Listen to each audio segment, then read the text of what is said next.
আমি আচ্ছা এখনো ভার্জিন আছি। আর ভার্জিন মানে আমি একটা অনেক অন্য ৮-১০টা মেয়ের থেকে অনেকটা আলাদা। এখন পর্যন্ত কোনো পুরুষ আমার হাতটা ছুঁয়ে দেখেনি। এটা আমি আগেও বললাম, এখনো বলতেছি। আচ্ছা। তো আর আমি পুরুষদের দর্শক, সাথে বেশি একটা কথাও বলি না, ছেলেদের সাথে প্রয়োজন পড়লে বলি। আর আমার ৮-১০টা বন্ধু বান্ধবও নয়, বয়ফ্রেন্ডও নয়। ওটা করতে চাই, সে যদি আমার ভালো জীবন সঙ্গী হতে পারে, আমাকে সাপোর্ট করতে পারে, হুম, তাহলে সে তো আমাকে লেখাপড়া ঠিকই করাবে। আর সে আমার পাশে থাকবে, আমি যেটা করতে চাই সে আমাকে উৎসাহ করবে, অনেক সাপোর্ট করবে। সেরকম একটা মানুষই আমি চাই। আচ্ছা সেরকম মানুষ চান। আপনার বয়স কত এখন? আমার এখন 20 বছর, হুম, জানুয়ারিতে 21 বছর পড়বে। জানুয়ারিতে 21 পড়বে। আচ্ছা, তো এই যে 20 বছর বয়সে বাবা মা রেখে ঢাকা শহরে কি একা থাকেন?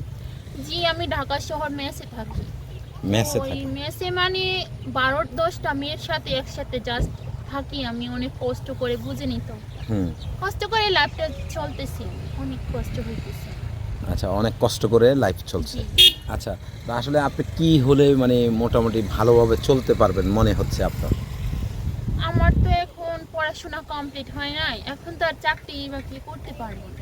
হুম। এখন আমি চাইতেছি কারো সাপোর্ট দরকার, মানে যে আমাকে মেন্টালিটি সাপোর্ট করবে, আর্থিক দিয়ে সাপোর্ট করবে, সব দিক দিয়ে সে আমার পাশে থাকবে। আ- এরকম একজন জীবন সঙ্গী চাইতেছি।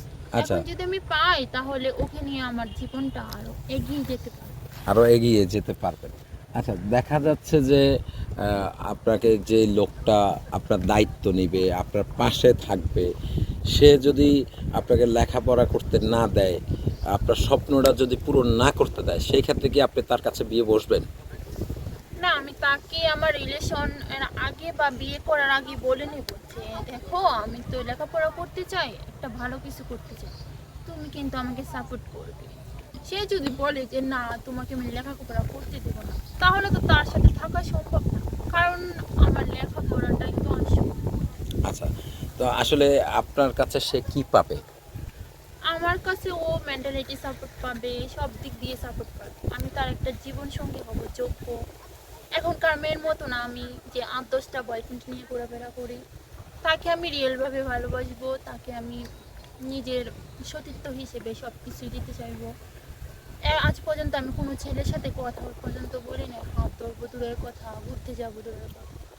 তাকে নিয়ে আমি আমার সাজাবো জীবনটা, তাকে নিয়ে বাকি জীবনটাই করবো।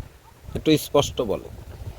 স্পষ্ট মানে তাকে নিয়ে আমার বাকি লক্ষ্যটা, বাকি জীবনে যতটা অংশ আছে তাকে নিয়ে, তাকে দিয়েই করবো, মানে শুরু করতে চাইছি। আচ্ছা, তো আসলে তাকে নিয়ে যে আপনি সব স্বপ্ন দেখেন, এর আগে কয়টা প্রেম করেছেন? এর আগে ভাইয়া সেরকম আমি প্রেম টেম করি নাই।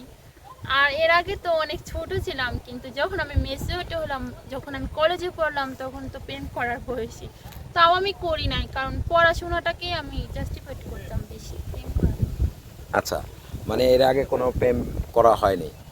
না। আচ্ছা, অনেক মেয়েরা ক্যামেরার সামনে এসে বলে এর আগে প্রেম করে নেই, এর আগে কোনো ছেলে স্পর্শ তারে করে নেই। হ্যাঁ, হ্যাঁ, অবশ্যই বলে। কিন্তু আসলে এটার সত্যতা কতটুকু? আমার দিক দিয়ে আমি সত্যিটাই বলতেছি, অন্য মেয়েরা কি করে তা তো আমি জানি না, কিন্তু আমি তো সত্যিটাই বলতেছি। আমার জীবনের বিস্তারিত ঘটনাটাই তো বলতেছি, আমি কিরকম, আমার লাইফস্টাইল কিরকম, ওইগুলাই তো। আচ্ছা, তো আসলে বয়স কেমন হতে হবে? এখনকার দিনে তো মেয়েরা বেশিরভাগ বয়স্ক লোকের কাছে যেতে চায়। হ্যাঁ, আমার হাজব্যান্ড যে হবে, জীবন সঙ্গী যে হবে, তার বয়স বেশি হওয়া চলবে না, কারণ আমার থেকে 4-5 বছরের বড় হলে চলবে, কিন্তু বেশি বড় হলে তো ও আমার থেকে অনেকটা ডিফারেন্ট হয়ে যাবে। আমি চাইতেছি 4-5 বছরের বড় হলেই পারফেক্ট। আচ্ছা, অনেক ছেলেরা তো ইয়াং বয়সের ছেলেরা বিয়ে করে এরপরে অন্য মেয়ের সাথে চলে যায়, কিংবা বিয়ের পর কিছুদিন ভালো রাখে, এরপরে আবার বউকে কেয়ার করে না। তো সে, হ্যাঁ, এরকম তো হইতেই আছে, মানে এখন সোশ্যাল মিডিয়াতে অনেক কিছুই দেখা যায়। হুম, কিন্তু আমি আমার হাজবেন্ডে এমন ভাবে রাখতে চাই যাতে ও অন্য মেয়ের কথা কল্পনাও যাতে না করে, মানে ও, আমার প্রতি আকর্ষিত। আচ্ছা, ওরকম কি প্রতিভা আছে আপনার ভিতরে সেটা একটু জানতে চাই। হ্যাঁ, ওরকম প্রতিভা তো নিজের প্রতি রাখতেই হবে, নিজের প্রতি বিশ্বাস রাখতেই হবে, ওই কনফিডেন্সটা আমার আছে। আর আমি আমার হাজবেন্ডকে সবটা দিয়ে ভালোবাসতে চাই। আমার 20 বছরের যত ভালোবাসা আছে, যত কিছুই আছে একটা মেয়ের মধ্যে সবটা আমার হাজবেন্ডকে দিয়েছি। অন্য কাউকে দেননি তো? না, আমি অন্য কাউকে দেইনি, আমার হাজবেন্ডের জন্য আমার ভালোবাসাটা গচ্ছিত রাখছি, ওটা আমার হাজবেন্ড। যে আপনাকে বিয়ে করবে, আপনি বলতেছেন যে আপনি এখনো পিওর, মানে কোনো ধরনের কোনো আপনার মানে প্রবলেম নাই, এটা বলতে চাচ্ছেন? জি জি। আচ্ছা, তো দর্শক যারা দেখছেন, আপনার নামটা যেন কি বললেন? আমার নাম জয়িতা। জয়িতা। তো জয়িতার কথাগুলো শুনলেন, যদি আপনাদের ভালো লাগে তাহলে অবশ্যই আপনারা কমেন্ট করবেন এবং কি হোয়াটসঅ্যাপ নাম্বার আছে, হোয়াটসঅ্যাপে আপনারা যোগাযোগ করবেন। আপনার সাথে কিসে যোগাযোগ করবে? হোয়াটসঅ্যাপে। আচ্ছা, হোয়াটসঅ্যাপে যোগাযোগ করলে পাবে তো? জি পাবে, যদি কোনো হৃদয়বান ব্যক্তি যে আমার সাথে চলতে চায় সারা জীবন, আমাকে ভালোবাসতে চায়, আগলে রাখতে চায়, আমার মেন্টালি সাপোর্ট দিতে চায়, আমার সব কিছু দিয়ে আর্থিক দিয়ে সাপোর্ট দিতে চায়, তাহলে অবশ্যই আমার সাথে হোয়াটসঅ্যাপে যোগাযোগ করবে। আমি তার সাথে কথা বলবো আর তার সাথে সারা জীবনটা আগিয়ে নিই, সাজিয়ে নিই।